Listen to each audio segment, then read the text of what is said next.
So why are Chelsea fans asking, is Joao Felix finished? What's the real story behind our record-breaking profit? And could it actually land us in UEFA trouble? Plus, a summer striker war is brewing with Delap, Gyokeres, Sesko, and a lot more in the mix. That's the latest Chelsea news today, and let's get straight down into reports.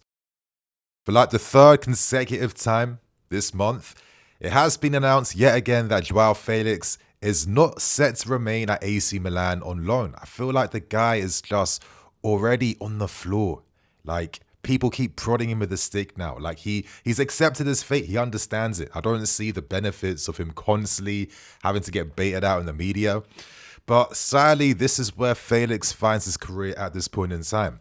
Now, there was some little interesting controversy after that 2-1 defeat to Napoli with an infamous clip involving himself and Kyle Walker. Obviously, I've seen this many times, and I just can't completely understand why so many are seeing this as an attack on Joao Felix. Like, this is a moment that's been captured when Kyle Walker is like in full flow conversation. We don't know what he said before or said after. We don't understand the full context behind what he's saying. I don't think it was a personal attack on Felix playing too selfishly, because you're seeing his performance against Napoli. There were no individual moments or excitement or anything that would make any player feel like Felix was hogging the ball. So that clearly can't be the context behind what was being discussed. It could simply be Kyle Walker, with the leadership role he has at Milan at the moment, relaying manager instructions, or maybe there was a game plan they're looking to counter Napoli within the second half, because in that second half, Milan were completely different teams. So, but as you all seen from Felix's performance against Milan, there just isn't really that type of spark. And I think it's reflective in the lack of confidence he's feeling at the moment. He's not had any contributions in like 10 games now. And it seems like yet again, he's gone to another club where he isn't able to necessarily play his style, I guess. But then at what point do you maybe consider that this is an issue with the player and not always down to the club? Now, I've shared my opinions on Felix over the years. Personally, I felt like when he first made that move to Atleti, that really hit him personally from a development point of view, because he was essentially told to be that mastermind, figure it out by yourself type of player that didn't necessarily complement Atleti's more defensive game at the time. And he isn't that player that can just single-handedly create counter-attack. And he isn't that type of player that can single-handedly create counter-attacking threats from nowhere. It's a shame that he couldn't develop into that Griezmann-esque type of player. I think that's the original vision I first had for Felix when he made that move to Atleti. But I'd say what's really hurt him recently over the last 3 seasons now is just the lack of consistent minutes and game time. He felt this during his first loan spell with us. Disruptions after getting an instant red card, and then Lampard not turning towards him near the end of his loan spell.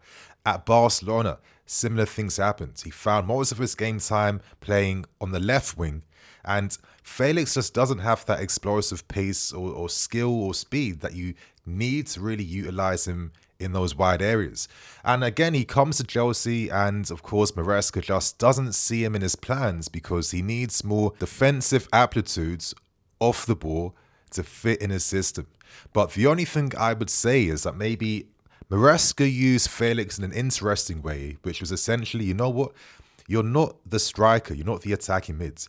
You're the guy that plays the pass to create the move. You supplement the counter-attack. You're not part of the counter-attack. And I really feel like this is maybe how Felix should have been used these last few years. But with a player like him who plays off of instincts, this is someone that can produce like 5, 6, 7 different skill moves at any time. For players who have this much talent, it's about refining that talent, mastering certain skills. And I think this has been the main thing that's really hurt Felix's career over the last few years. He's not had the consistent minutes to refine those skills, hence why he still looks a bit, at times, inexperienced, which makes no sense at all. For someone with the skills to beat a man and create shooting opportunities for himself, he's rarely testing the goal with most of his shots. He can be inconsistent with his final decision-making or skill moves. And personally, this comes from the lack of game time now over 3-4 seasons. He needs to play consistently week in, week out to refine his skill set. And the biggest mistake he made is that he didn't take that step down first Play for your Aston Villa or your Benfica. Find yourself again and then go back to the top. And I think this is where Felix now currently finds himself in his career. And unfortunately for us, it does mean that we're set to potentially take a hit on this guy. Or he finds himself yet again going on loan, and that seems to be his future at this point in time. So my friends, how you guys feeling about Felix? Do you think he can come back fourth time lucky now and make something happen here? Or have you accepted he just isn't going to be that player all of us originally hoped he could be? Let me know in the comments. We have some interesting reports surrounding our financial results for the 23-24 season, and the club have posted pre-tax profits of 128.4 million for the 23-24 season compared to the 90.1 million loss the year before. What's the big reason behind this massive rise in profit? Well, the women's team was sold back to Blueco for around 200 million, which is technically a one-off windfall. Now, this will help us with FFP in the Premier League. However, the rules in Europe, if we qualify for CL or EL or whatever, as UEFA don't allow for clubs to register income from selling assets to one of their sister companies. On top of that, our revenue fell to 468.5 million because we did miss out on Champions League football, but commercial income did rise to 225.3 million thanks to things like merchandise, stadium tours, player loans, non-match activities, and the fact that the women's team are on absolute fire right now and they're really generating big crowds for their games. However, operating losses were announced at over 200 million, which is a slight concern because it reminds us that what we're doing is not sustainable. It's interesting to see how many creative style loopholes we can find to help us in the short term, but those kind of loopholes are quickly running out now. The big question remains, how long will Blueco keep plugging financial gaps before pulling back? It gets to a point now where by the end of the season, we need to win the Conference League and we need to get Champions League football to now give us a strong impetus towards the future, towards safeguarding ourselves, getting in these big sponsor deals in time for the Club World Cup, performing well in the Club World Cup. There's big pressure around us right now. But let me know, do you trust this model in the long term? Where do you fall on this? Get talking, you guys. We're getting ready for a summer striker war this window as many big clubs are after the same profile of strikers. For every big name on the market, 3 to 5 clubs are also looking at that same option. That tells us that on one hand, each club is guaranteed to secure a great option this summer because there's an abundance of striker talent in the market. But the question remains, will clubs get their number one they're hoping to secure? This leads on to Delap. The big question remains though, will this lead on to clubs getting their number one options they're hoping to secure? One of those options is Delap. Finally, we're learning the details behind his relegation release clause, and that is set at around £40 million.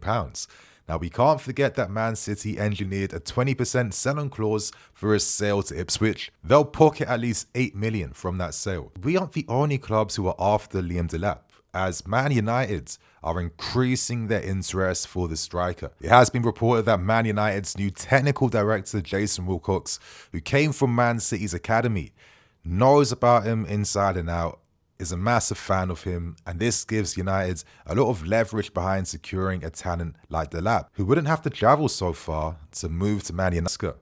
And the Man City Academy spine he's hoping to rebuild in Lavia, Palmer, and of course Delap up front. But I have my own personal take around this, and my thing is the level of ambition we show in regards to the top striker we hope to sign is fully dependent on our season finish. If we get CL, expect to see big moves made for ambitious signings up front. Now, the club are expecting to spend dearly. Getting someone before the Club World Cup only boosts our chances in doing well in that tournament. And this is where there's a possibility that you could pay the release clause outright for Delap, who becomes the more affordable, manageable option. But if that was the case, and he was really our number one guy, I think we would have tried to secure this deal already by now and get him ready for the Club World Cup. Instead, I feel like Delap will be the placeholder striker we turn to, depending on whether we finish outside of securing a CL spot. If we do get CL though, the options really expand, and this is where we discuss more news surrounding other targets on our shortlist. We've learned that Jonathan David becomes another viable option based on the fact that he becomes a free agent at the end of this season. Now, the only hiccup is the money. The wages that David wants are astronomical, but we must consider now that he's a free agent, you're simply paying for his wages. That's his player cost. And according to Sasha Tavioleri, the Belgian reporter, David wants around 7.5 million gross annually alongside a 12.5 million signing on bonus. Now, he may feel entitled to that because you're signing him at the peak of his career. However, that would make him one of the highest earning players on our wage pool right now. Yet again, he becomes an easier option to turn to if you've realized that you don't have CL football and he essentially costs you 20 million on the market. It's not that crazy. And for another interesting striker, Emegha, currently on loan at Strasbourg, is a possibility in the next transfer window due to his performances this season in Ligue 1. He finds himself with 12 goals, 6-4, similar height to Sesko. He's a great transitional threat. He's a great box predator as well. Great pacing behind him from last season. Making the step up is no joke. We need more than just runs in behind into space. You won't get those opportunities in abundance at this football club. But in terms of the other big names, Isak remains the ambitious dream target if anything opens up this summer. If Newcastle don't secure CL, there's an expectation that they may be forced to have to sell him. But there's only a handful of clubs that have the right to afford him. So he becomes a player to carefully monitor as the season progresses and as the summer window opens up. There's been reports that Newcastle are still fascinated and in love with Noni Madueke. I've said before, I love Noni. I think there's more to come from this kid. But if I had to sacrifice him in the pursuit of signing one of the top 5 strikers in Europe right now, these opportunities don't come around too often. And that's something I'd have to strongly consider and not rule out if it brings the overall cost down to sign an Isak. Benjamin Sesko remains a player we've carefully followed now for the last 3 years, and we hope to strike a deal for him whilst he was still at RB Salzburg before the player turned us down to move to parent club in RB Leipzig. That was the best decision for him to continue his development where he can play week in, week out on a consistent basis. And as we know, there is a gentleman's agreement which allows Sesko to be bought for between a low amount of 50 million all the way to 65 million depending on bonuses he activates before the season ends. Arsenal were the main favourites in the running for him, but at the moment their interest has cooled down a bit as they've now hired new sporting director in Andrea Berta. And he has his own list of strikers that he actually prefers. At the moment, I see Sesko and Delap being the main 2 that are attainable, that are more affordable, that fit our profile. I actually edge Sesko over Delap, who I rate, I value, but I just feel there's these world-class attributes that you just can't coach into other strikers. I think Sesko has one of the purest shooting techniques in Europe right now. And this is someone that you develop over the next 2 years, competes alongside Nico, and I really feel like I wouldn't be surprised to see these little Lewandowski-like elements slowly getting added to his game. And another ambitious release clause striker is none other than Victor Gyokeres. Now, Arsenal now are reportedly turning their attentions to prioritising him based on the direction of Andrea Berta, who's a massive long-term fan.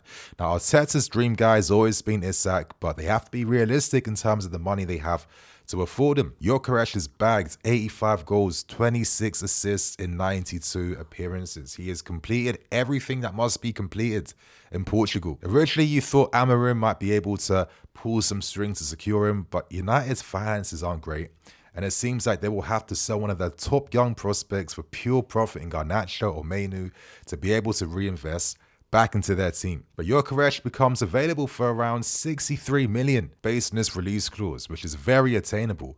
And over the years, we've spent the last 2 years sending scouts in attendance to watch his progress and to watch his game. Ultimately, whoever secures CL football is going to have a massive advantage when it comes to signing one of the top strikers in this summer window. And this is where you guys share your thoughts and opinions, because we still have 5 to 6 options on our shortlist we're looking at. But my question for you is, what striker do you hope we sign and target this summer? get involved in that conversation. I want to read all your opinions on this. So my friends, if you liked the video today, show us some love with the like button. I'd love to get over 1,500 likes. And I will see you guys later today with the big preview for our game against Spurs tomorrow. So stay tuned for that. Catch you all then. Cool.